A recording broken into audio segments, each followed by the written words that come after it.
coffee pot is soaking up the coals. A touch of smoke is dancing through my clothes. Well, days gone by at the Seminole, where the cowpokes grow. Up in the mall, sitting among the stones, Sweetwater runs where the settlers drove. I close my eyes, adventure it takes hold. Living free, living bold, where the mountains meet and play. Honey, Wyoming weekend getaway. Well, I'm gonna soak on the road to Yellowstone, where water's wet, Wind River and Big Hole. This is Governor Matt Mead. Behind me you'll see beautiful Glendale Reservoir, and I'm standing in Glendale State Park. This is the 75th year that we celebrate our state parks, and it's important to do so because our past, present, and future are tied to our parks and historic sites. The state parks and historic sites and trails are unique to Wyoming, but their purpose, in fact, is universal. We think about recreation and family time, and most appropriate that we do so, because this is one of my favorite things to do, is spend time at our state parks with my family.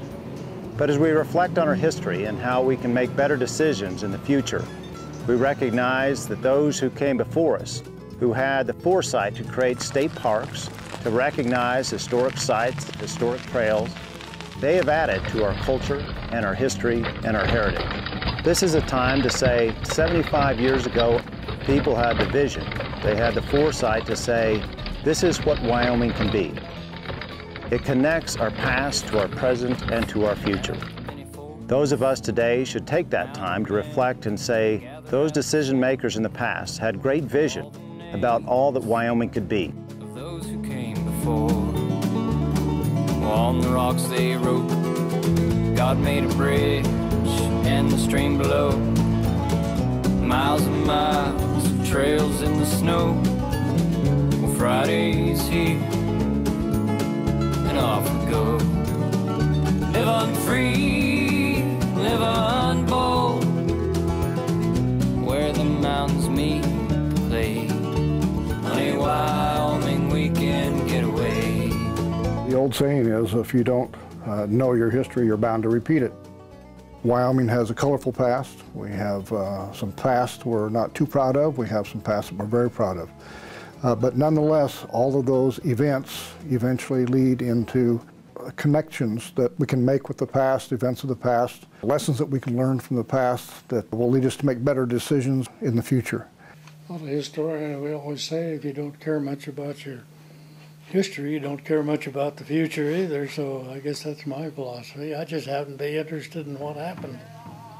So, you know, you got a record of 11,000 years of human habitation in the Bighorn Basin, and I think it's valuable. You're supposed to teach your kids what you know. Tell them. And perform for them. If you're a dancer, put on your clothes. Dance with them, and they'll see you do them things, and then they'll follow you and talk to them what it's all about. That's what we got to do with these young ones. My favorite president, Franklin Roosevelt, one of his most famous quotes and one of my favorite quotes, I think really comes into play right now, is the more we know about the past, the more prepared we are for the future. And I think if people took that to heart today and really understood, you know, what our ancestors could teach us, I think we could fix a lot of problems that we're having today in the country and even in the world.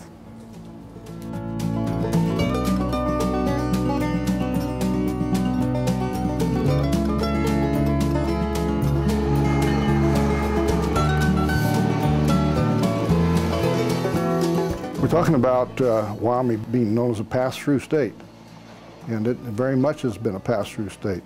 If we go back to the earliest times in Wyoming's history, the rivers were the means of transportation. The Indian tribes traveled the rivers.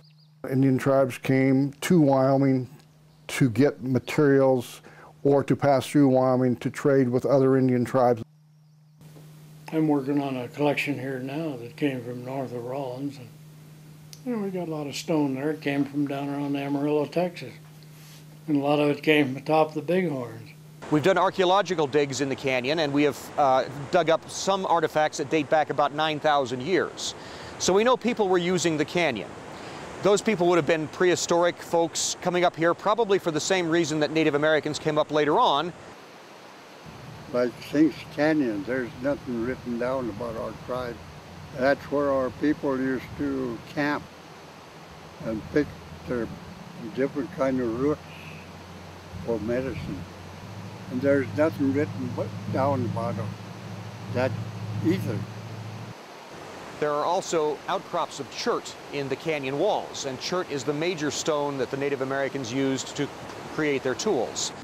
We've got enough chemical evidence now to pretty well trace these different kinds of stone. But, you know, the mechanisms that were actually in operation, we don't really know too much about. So we know that the Native Americans were here. We don't know very many stories about the Sinks itself from a Native American perspective. Fish. Yeah, that's very important. Our people used to spear fish. They spear them with a spear. And then, before going into Sundance, our old people, they said they eat fish before going into the Sundance. People have always come up to the Sinks to see the river disappearing and then reappearing in the big pool filled with a big trout. South Pass City, the historic gold mining town up on the hill, when the gold fields played out, Lander, the valley where Lander is, was settled. And a lot of people came up to Sinks Canyon to see this phenomenon.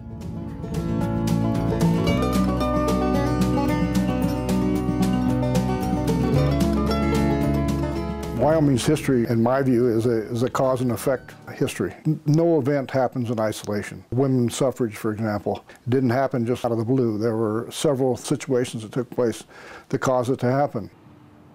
I also thought about in terms of where the state has come from, and what a wonderful thing. We were first in so many ways. Aren't we proud in Wyoming that we were the state, the first state, to give women the right to vote? Esther Morris was a transplant basically from Illinois, came here with her second husband. He came to Wyoming as a miner for gold. South Pass City was a pretty new place in the middle 1860s.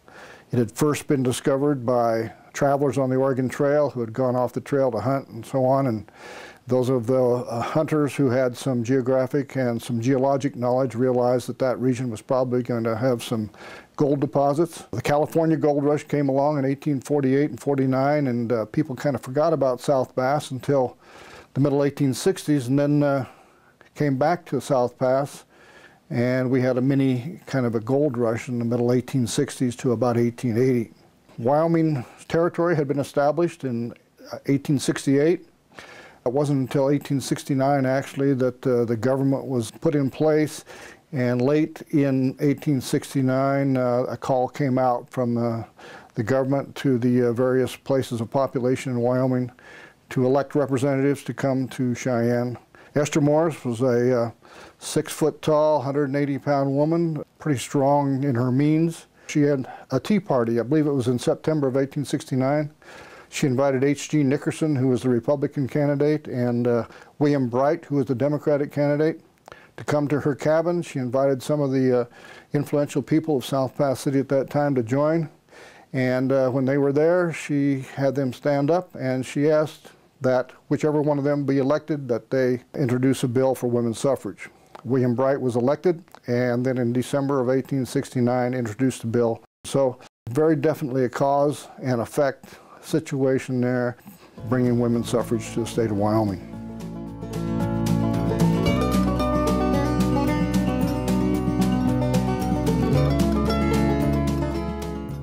The state parks of Wyoming basically enhance or give visitors the opportunity to see two different kinds of things in Wyoming. One is natural beauty and the scenery and things such as that. The other is to give opportunity for our citizens and tourists who come to the state of Wyoming to view our history.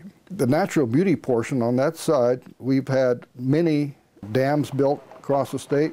Probably the most significant are the number of dams that were built on the Platte River, starting with Seminole Dam and the Upper Platte just north of Saratoga, all the way down to Guernsey, which was built 1927. Were we able to fight the federal government over the many reservoirs we have in Wyoming, which the Bureau of Reclamation had developed on usually a 50-year program for flood control and power generation and irrigation. We wanted recreation. It was not in the original mandate. First of all, the Platte River, for probably the first 150 years of people being here, was a river that went 1.5 miles wide in April, May, maybe into June, to barely a trickle in October, November, maybe into December. So we had real problems when we built a boat dock. If they drained the reservoir down in order to salt the canals over in Nebraska, our boat dock was high and dry. If they filled it after a while for flood control, we were inundated. So we had a lot of problems through the years to solve, and we solved those problems and enhanced all of the recreation areas. Guernsey Dam, built in 1927, right before the Great Depression hit.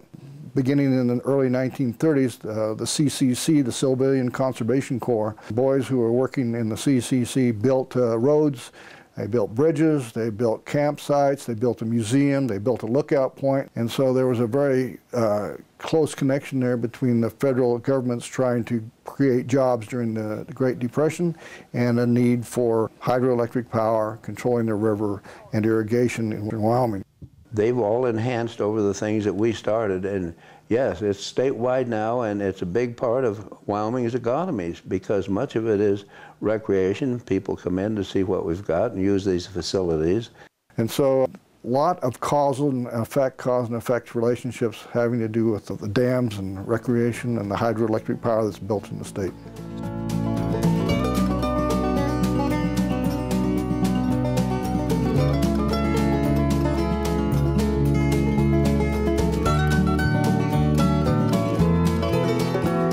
In celebration of 75 years of Wyoming State Parks, historic sites, and trails, take time to reflect upon what these trails, sites, and parks mean to you, to our state, and in fact to the country. Because it ties us to our past. It helps us solidify our future. In Wyoming, where you find one blade of grass, you should leave two. That message is each generation has an opportunity and in fact a duty to improve upon what was provided to them to make a better place for the next generation. And as we see these historic sites, these trails, these state parks, that exactly is what was done by those generations who came before us.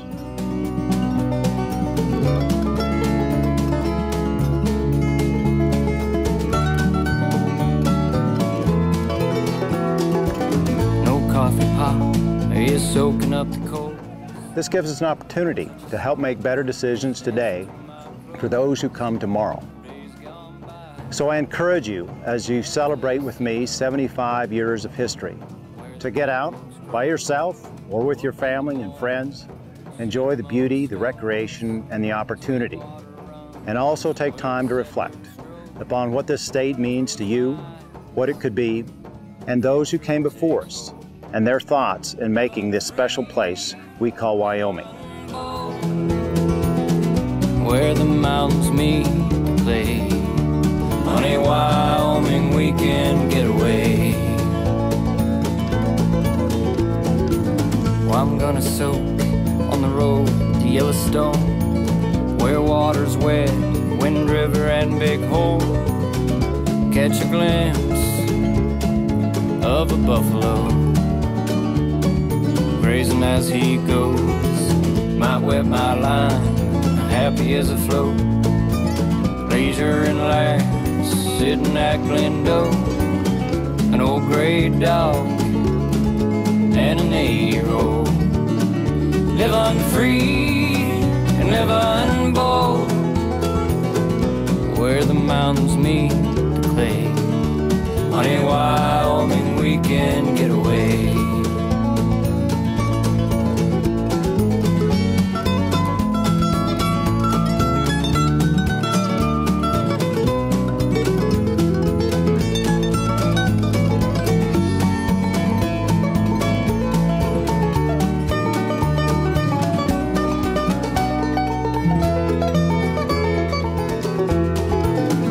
Where the mountains meet the clay, honey, Wyoming, we can get away. Let's all get away.